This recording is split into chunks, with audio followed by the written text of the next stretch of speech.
کہ رسول پاک صلی اللہ علیہ وسلم پسینے پسینے ہو جاتے تھے. سخت سردی میں جب قرآن اترتا تھا تو آپ کے جسم پر پسینہ کے قطرے جاری ہو جاتے تھے. مضبوط اونٹنی جو سارے اونٹوں کو پیچھے کر دینے والی تھی، اسوا، اس پر بیٹھتے تھے رسول پاک صلی اللہ علیہ وسلم، اور قرآن کی آیتیں اترتی تھی تو وحی کے بوجھ سے اونٹنی بیٹھ جاتی. ایک حدیث میں ایک صحابی رسول تذکرہ کرتے ہیں، میرے نام پر سر رکھ کر رسول پاک صلی اللہ علیہ وسلم سوئے ہوئے تھے اور قرآن کی آیت اترنا شروع ہوئی. تو آپ صلی اللہ علیہ وسلم کا جو بوجھ تھا وہ بوجھ میری ران پر پڑ رہا تھا، اور جیسے لگتا تھا کہ میری ران پھٹ رہی. دوستو، اس عظیم بوجھ کے باوجود رسول پاک صلی اللہ علیہ وسلم جب قرآن کی آیتیں اترتی تھی تو جلدی جلدی زبان ہلاتے تھے، رٹتے تھے تاکہ کوئی آیت بھول نہ جائے.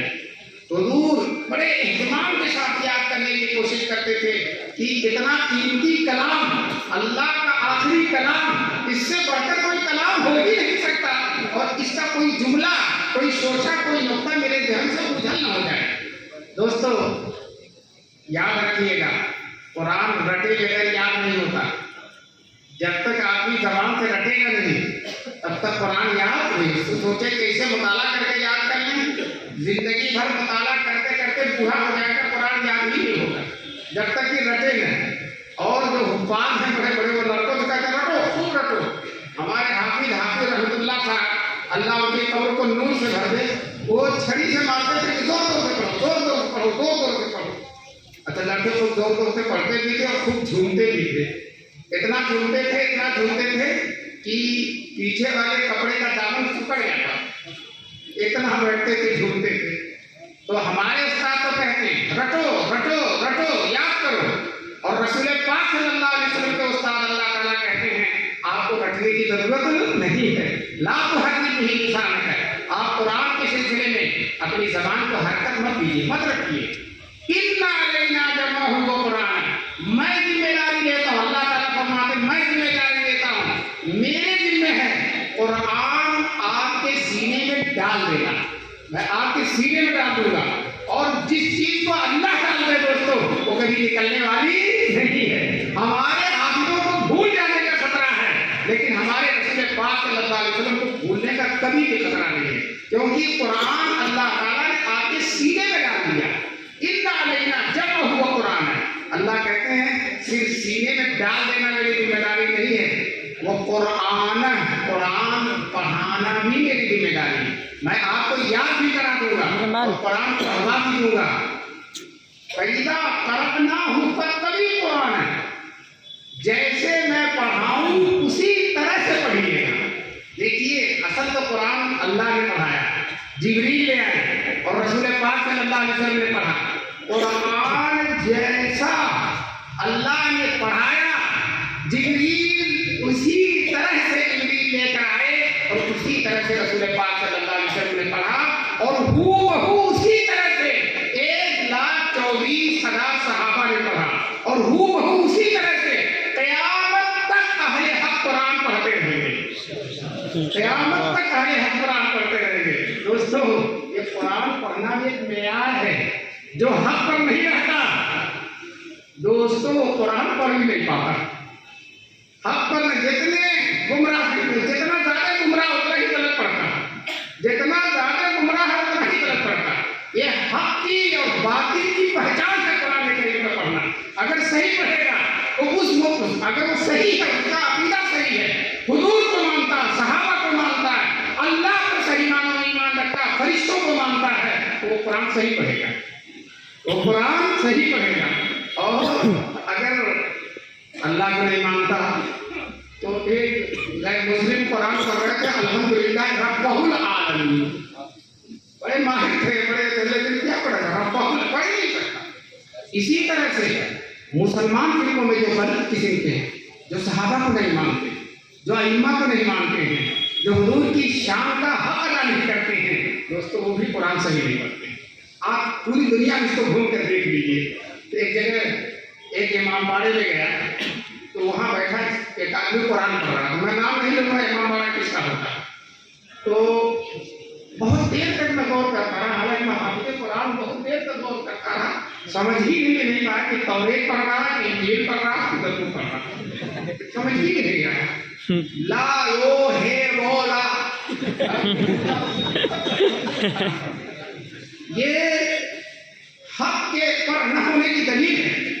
اللہ تعالیٰ نے ہمارے بچوں کو حافظ بنایا، اور انشاءاللہ آج سے 1400 سال پہلے مکہ اور مدینہ کی گلیوں میں جس طرح سے صحابہ کرام قرآن پڑھتے تھے، انشاءاللہ یہ بچے ہمارے اسی طرح سے پڑھیں گے انشاءاللہ۔ اس مدرسے نے مدرسے اشاعت الحق نے حق کی اشاعت کا حق ادا کر دیا۔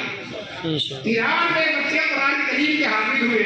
میں مفتی ابرار صاحب کو اور اس مدرسے کے اساتذہ کو، کارکنان کو، کمیٹی والوں کو، چندہ دینے والوں کو، محبت رکھنے والوں کو، محبت کی نظر سے دیکھنے والوں کو میں دل کی گہرائیوں سے مبارکبادی دیتا ہوں۔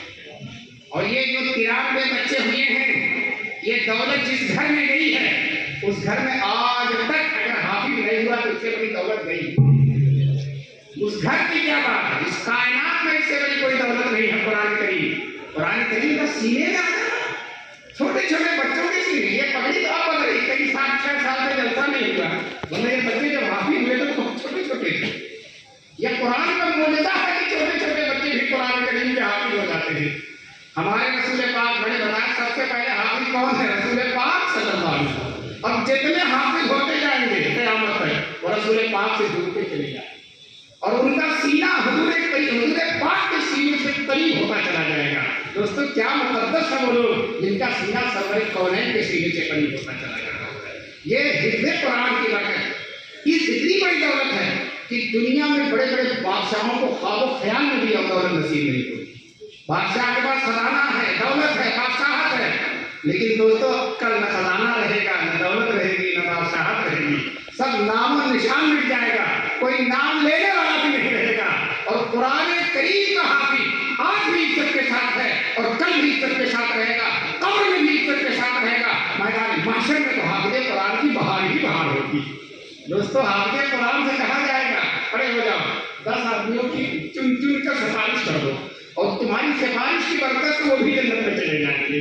دوستو یہ پگڑی باندھنے والے معمولی نہیں ہیں، اور میدان محشر میں اپنے خاندان کے کئی حدیث ہے، اور علماء نے اتنا بیان کیا کہ مفتی زید صاحب بیٹھے ہوئے متواتر ہو گئی ہمارے دور میں کہ حافظ قرآن اپنے خاندان کے 10 آدمی جن کے جہنم واجب ہو چکی ہے، وہ جو حافظ قرآن کی سفارش سے اللہ تعالیٰ اس کو جنت میں پہنچا دیتے ہیں۔ بتائیے کتنی بڑی بات ہے۔ اور ایک حدیث ہے، بیہقی کی روایت ہے، حدیث کی سند بھی میرے پاس موجود ہے، میدان محشر میں اللہ تعالیٰ حافظ قرآن کو بلائیں گے، اپنے سامنے کھڑا کریں گے۔ آج مولانا لوگوں کے سامنے کھڑے ہوئے ہیں، پگڑی بدی ہے، کل یہ اللہ کے سامنے کھڑے ہوں گے، اللہ بلائیں گے۔ کتنا بڑا اعزاز ہے، کسی بادشاہ کے سامنے نہیں، سلطان السلاطین کے سامنے نہیں، حاکم الحاکمین کے سامنے، جس کے سامنے بڑے بڑے بادشاہ فقیر بے نوا بے کس ہیں، بے حیثیت ہے، کوئی پوچھنے والا نہیں ان کو۔ دوستو اس مالک الملک کے سامنے، اس حاکم الحاکمین کے سامنے حافظ قرآن کو کھڑا کیا جائے گا، اور اللہ تعالیٰ کہیں گے پڑھو۔ اللہ اکبر، اللہ کو سنا رہا، کل تو مولانا احتشام صاحب کو سنا رہا تھا، اللہ تعالیٰ کو سنا، وہ پڑھتا جائے گا، اس کے ابا کو بھی بلایا جائے گا، بیٹا کھڑا ہے، بغل میں والد صاحب کھڑے ہوئے ہیں۔ تو اسی لیے میں کہتا ہوں کہ ان کے بیٹے حافظ ہو گئے ہیں، کم سے کم باپ صاحب جو داڑھی رکھتے ہیں، کیوں؟ قیامت میں اللہ کے سامنے کھڑا ہونا ہوگا، اور اگر یہاں داڑھی کے بغیر مرو گے تو داڑھی کے بغیر ہی میدان محشر میں پیش کیے جاؤ گے۔ تو یوم کما تموتون، تم ایسا ہی اٹھائے جاؤ گے جیسا کہ مرو گے۔ تو اب اگر داڑھی نہیں ہوگی تو ایک ہاتھ سے داڑھی چھپائے گا اور ایک ہاتھ سے اپنے بیٹے کو دیکھے گا ایک نگاہ سے، تو باہر شرمندگی کا سامنا ہوگا۔ اس لیے جن ان کے بیٹے حافظ ہو گئے وہ طے کر لیں انشاءاللہ خود کو داڑھی رکھنا۔ اب بیٹا ایک آیت پڑھے گا، اللہ کہیں گے پڑھو، بیٹا ایک آیت پڑھے گا اور باپ کا ایک درجہ بڑھے گا، بیٹا پڑھتا جائے گا اور جنت میں اس کا درجہ بڑھتا چلا جائے گا۔ ہمارے دارالعلوم دیوبند کے سابق شیخ الحدیث حضرت مفتی سعید صاحب اللہ ان کے قبر کو نور سے بھر دیں، مفتی صاحب اس حدیث کو سناتے تھے اور بطور لطیفہ ارشاد فرماتے تھے، ڈنڈا کھایا بیٹے نے اور درجہ بڑھایا باپ۔